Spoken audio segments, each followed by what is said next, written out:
I'm excited to introduce the first in a new series of videos that I'm going to be doing. I'm going to call it Tool Tuesday, and I'm going to come out with a new tool video each Tuesday to kind of describe basic tools and some more advanced tools that you might not be familiar with. I'll cover what options are available, how to use them, and obviously today we're going to look at hammers. I chose hammers because pretty much everybody has a hammer from one sort or another. And also it's one of the critical tools that a carpenter or pretty much any tradesman would have either on their tool belt or in their toolbox while they're working. So as you can see, we've got a whole selection of hammers, and all of these hammers are specifically to drive nails. There are lots of other types of specialty hammers, from roofing hammers to brick hammers, sledgehammers, just all sorts of different types of hammers out there, but these are all basically hammers that do the exact same job, and that's to drive nails. So as you can see, we've got wood handled hammers, we've got fiberglass handled hammers, and we've got metal handled hammers. Of these three types of handles, you can see that obviously I'm kind of partial to the wooden handle. But we'll start back over here with the metal ones. There are some advantages and disadvantages to metal hammers, or handled hammers. Metal handled hammers are pretty durable. They have low cost ones, which these over here are. This was actually a hammer that was kind of a toolbox hammer that I got when I was really young. And it's just a simple piece of pipe steel and a little head on it. And this one actually was made in Japan before they started making everything in China. So that was kind of a fun one to keep. But it's got a real curved claw, and it's got a smooth face. Just like this hammer over here, these are almost identical. One's just larger and has a wooden handle. This one here, if you notice how curved the claws are on the back here, that's kind of indicative of a much older style of hammer. Back in the 40s, 50s, hammers tended to have a really curved claw on it, and this was your basic style of hammer that most carpenters or tradesmen carried and had. So with the steel handled hammers, we've got two different types: curved claws, smooth face, tubular steel. They also have this style of handle, which is a very narrow steel handle. And this one has a straighter claw on the back here, not as curved, and a smooth head. And it's got this steel handle with a nylon hand grip, and this steel handle actually goes all the way down to the end. These types of hammers are really good if you're going to work around concrete, doing form work and working around rebar and setting forms and things like that, because you hit rebar with a wooden or even fiberglass handled hammer, and that rebar will destroy the handle. So these handles, really durable, really heavy duty, but there are some drawbacks. You get the impact shock as you're driving nails, and I also heard a story about one guy that was holding a board like this, overstruck, and just about took his finger off with this. So there are a little bit of issues safety-wise with that. But for durability, you just about can't beat this. You could drop it off a building, drive over it, hit rebar with it all day long, drive steel stakes. You're not going to do much because the head is part of the handle. It's all one piece. One more modern version of a metal handled hammer. This one isn't a fancy one. They've got really, really fancy ones now that are made out of titanium and all kinds of composites. This one's, again, just steel. It's one piece from the head down through the neck and into the handle. And this has a plastic rubber handle grip here, kind of an ergonomic, little bit of a curve. And it has this kind of a skeletonized shaft here, or neck. You'll notice that the claws are a lot straighter. On this one, they kind of flare out on the ends. And then the head itself on this one is our first one that we see. It has what they call a milled face head. And that allows, when you're driving a nail, it grips the nail basically. It doesn't slide off or glance and glaze off the nail top. So a lot of carpenters will use these milled face hammers. This one also has this cheek on the side, which is designed when you're in really tight places, you can actually drive a nail sideways. You can do that with other hammers, just not as easily, and they even make these nowadays with a milled face on the side here. This one also has a slot in the top with a magnet, and this is designed for holding your nail like that. And when you start a nail and you can't reach something or you're holding something, you can drive the hammer, get that nail set, and then when you pull the hammer back, the nail's set, and then you can drive it. So that's a real nice feature. This also has, on this side here, you see this little groove on this opposite cheek, and that is for when you have a nail in a board and you need a lot of good leverage, your fulcrum point's really close and you can actually pull the nail out that way instead of having to pivot off this point of the hammer here, which is a little bit harder. You get a little bit more leverage through this side cheek nail puller. All right, onto the fiberglass handles.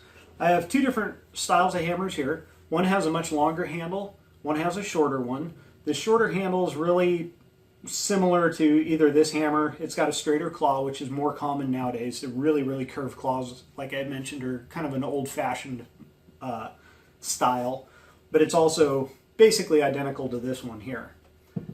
So this would be a pretty much general purpose hammer. Most people would have something like this in their house. It's got a plastic covering over a fiberglass handle, and the plastic, just like I said, when you get overstrike and things like that, where this part of the handle will get marred up, this plastic will mush or deform and not shred like a fiberglass handle would. So it just stays a little bit nicer. So smooth face, standard claws, that's pretty much it. One of the features that some people like about fiberglass, some people like it because it absorbs a little bit more shock than a metal handle, but other people say that it has a little bit more of a snap, and you'll get people that say, oh, I get tennis elbow or whatever. So I don't use these too much. I kind of use them as specialty things. I think this one is actually kind of a stopgap where I needed a hammer, didn't have one at that moment, so I just had to buy one because I had a small job I needed to take care of. And that's why I have 8 caulk guns, because caulk guns seem to be the thing you always forget and always need. So that was this situation. This one here, I actually use this when I'm doing electrical work, and there are a couple of reasons for that. It's got, number one, a fiberglass handle, which is insulated, but honestly, I don't think I've ever known anybody that would be using a hammer to do anything with electrified wires where they're worried about being electrocuted. So that's not the reason for the fiberglass handle here. One of the purposes of this that's nice is it's got a nice rubber end on it. And sometimes when you're trying to stuff wires back in a junction box, 14 gauge, which isn't too common, but 12 and 10 gauge wires, sometimes they get a little bulky, and you can take that really nicely padded end cap and kind of just push those wires back in and get them back into the back of the box. So when you put your receptacles or switches, they actually seat all the way in there. But this is just a real common hammer.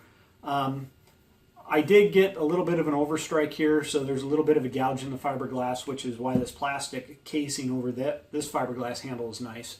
But it's still good enough for what I do. So basically, driving in boxes, electrical boxes, the nails on the top and the bottom, and then staples for Romex wire. That's pretty much what this hammer is for. All right. Now to the meat and potatoes of my collection here, which are the wooden handled hammers. These are the ones that I actually prefer personally. I've used them for 20 years and this is what I prefer, so that's what I have the most of. There are two basic types here. These four are what would be considered framing hammers, and these two over here would be finish hammers. We talked about this one here as a finish hammer. It's got a smooth face, really curved claws, which are kind of indicative of an old style hammer. This is a more modern style finish hammer. This is what a finish carpenter would use. This is what I used when I was doing a lot of finish work.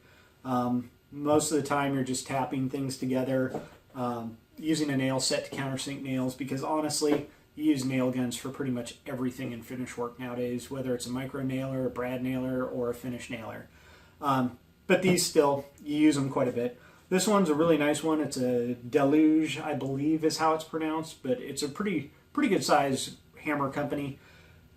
They have pretty much everything here is polished to a pretty good finish. Even the wedges in the top are chromed out and polished. And it's a wood handle, so it absorbs kind of that impact shock, which is really, really nice. The framing hammers, I used, I believe this style here, a Vaughn straight handle. It's a 23-ounce head, steel head. I used these straight handles for a while. I've got several of these, and when I was younger, whenever a hammer got loose on the head and it started to wobble or the wedges started coming out, I'd just throw it in an old skill saw bag, which is why a lot of them are all rusty, and I just kind of kept them as a backup, but I didn't use them. I just bought a new one. So I've got several of these. Nothing wrong with it. I just have to reset the head, which will probably be in a future video. You can basically make a hammer like this good as new. But it's a steel head. It doesn't have that magnetic slot like this steel hammer over here has, but this is pretty much what carpenters used for quite a while. So that was one option. And then I moved on to the axe handle, or the ergonomic curved handle. These two are both Vaughn hammers, and they basically have identical heads almost. There's a little bit of slight difference in geometry, but they're both 23-ounce hammers. This one just has a little bit of a pawl, which is pawl or pole at the bottom here, which keeps the hammer in your hand a little bit better as you're swinging. And when you swing, you kind of relax, and your hand can be a little bit looser, reduce the amount of shock you feel through the hammer as you swing. So that was a hammer I used quite a bit. For a while, I thought really big hammers were good, and this is actually a 32-ounce or 2-pound headed hammer. This is also a Vaughn hammer, just like these. It's got a milled face.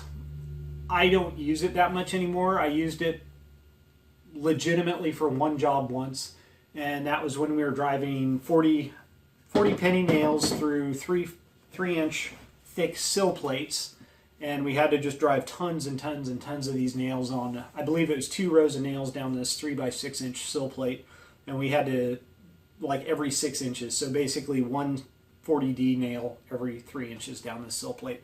So I just start the nail, tap it in, and then I sat on my rear and just pounded them in for hours, literally. And that's where having a 2-pound hammer is nice, but carrying it on your nail bags, carrying it around and swinging it all the time, it's just let gravity use the advantage of this, and then use something lighter the rest of the time. But I've used it for a lot of just driving stakes. Probably most recently I was digging holes, kind of jamming around concrete and cleaning stuff out. So it's kind of an all-purpose, not so useful hammer. And then the final hammer that I've got here is actually kind of unique. It's a wood handle. It's got the axe handle, so as you're swinging it, it kind of pivots in your hand and you don't have to really hold on to it and worry about it flying out. This one is actually a titanium headed hammer. This is 14 ounces, which is substantially less than these hammers here. And it's got a magnetic slot up here for holding a nail and getting it started. It had a milled face on it, but as you can see, it's pretty smooth and flat. That's one issue with titanium. They do mush out a little bit more. One thing with titanium is that they use it a lot with golf clubs because it has a real good kind of a spring or snap to it when you hit something. So these hammers, honestly, they tend to work just about as well as these hammers here, being all steel with more weight and mass and momentum. But just that snap and the light weight make these really, really nice. I haven't really had any issues with any tendonitis or anything like that. The only thing I've ever had a problem with is that I'm left-handed, wear my wedding ring on my left hand, and when I was framing, my ring rubs right here down by my pinky, and I got a little bit of bursitis sac that swelled up there, and I'd have this nodule kind of rubbing back and forth. Never was an issue until after I got married. So if I do lots of framing, lots of nail gun type work, lots of hammers, stuff like that, where I'm constantly holding something in my left hand and doing a lot of impact, I'll take my ring off for that. But other than that, this is a hammer to go with. They have newer titanium hammers, which actually have a little Allen set screw on the side, and you can pull it off the very end of this face here and replace it with a new one. So the long and short of it, there are a lot of different types of hammers to choose from. Basically, I would say pick a hammer that, number one, feels good, is light enough for you, but heavy enough to get the job done easily. And then also consider what type of work you're doing. Where we live in central Washington, it's really dry, and wooden-handled hammers tend to dry out and get loose really fast. So maybe a metal or fiberglass hammer where the head is epoxied onto the handle might do better for you. But like I said, loose hammer handles and in heads, we'll go over that in a video. I'll show you how to redo it. I've kind of customed up this hammer here. The head was really loose at one time. I worked on it, got it all set up, so it's doing really well now. So I look forward to doing a whole bunch more videos. I've got literally hundreds of these that I could do. We're starting out simple with hammers, and we might go on to, obviously we'll do some nail guns, we'll do some roofing tools, we'll do some flooring, plumbing, electrical.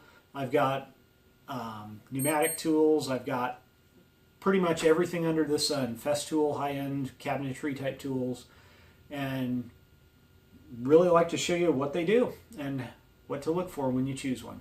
Thanks. Have a good day. Bye.